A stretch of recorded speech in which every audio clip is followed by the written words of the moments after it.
Hi everyone, it's Julian. Just wanted to record a quick video following the news that the withdrawal agreement bill has passed 330 votes to 231, meaning that now in terms of British politics, Brexit is definitely happening, if there was any doubt following the general election results.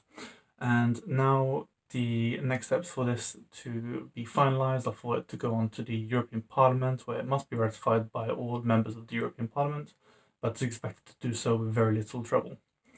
Now, in regards to the next steps of the Brexit process, the UK now goes into the transition period where, for all intents and purposes, things remain the same. The UK continues to contribute a small amount to the European budget, and now everybody's moving towards the deadline of the end of December 2020, where the trade deal and the future relationship would need to be fully negotiated, set up, and ratified. However, in terms of the actual timeline for this, so while the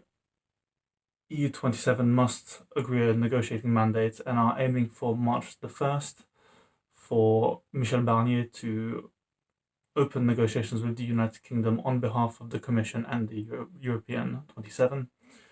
the first major deadline coming up is June 2020, which is the final month for Boris Johnson and the United Kingdom to request an extension of the transition period, which Johnson has clearly stated that he will not do, but it will depend entirely on whether or not the negotiations go in his favour and whether or not he feels that it's responsible, believe it or not,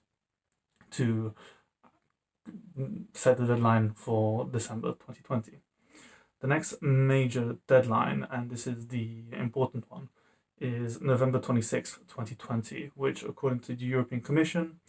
is the deadline for any trade deal to be negotiated, checked, translated, and presented to the European Parliament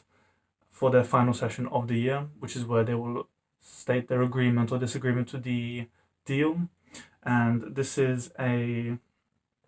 major milestone because of the fact that if we listen to everything that's been coming out of the Commission, what has been said is that with this deadline and with Boris Johnson stating that he will not extend the transition period, the issue is that now the UK and the EU only have 6 months to negotiate a very complex trading agreement and future relationship between the states. And this is why it is paramount for this deadline to be held in mind by the soon to be UK EU task force, which is going to be negotiating the future relationship on behalf of the UK. Of course, the cliff edge is December 31st, depending on whether or not Boris Johnson requests an extension.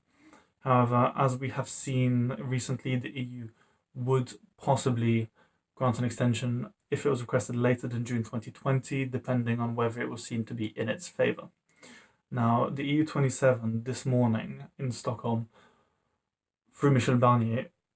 highlighted their priorities for the future relationship negotiations with the UK. And first of all, the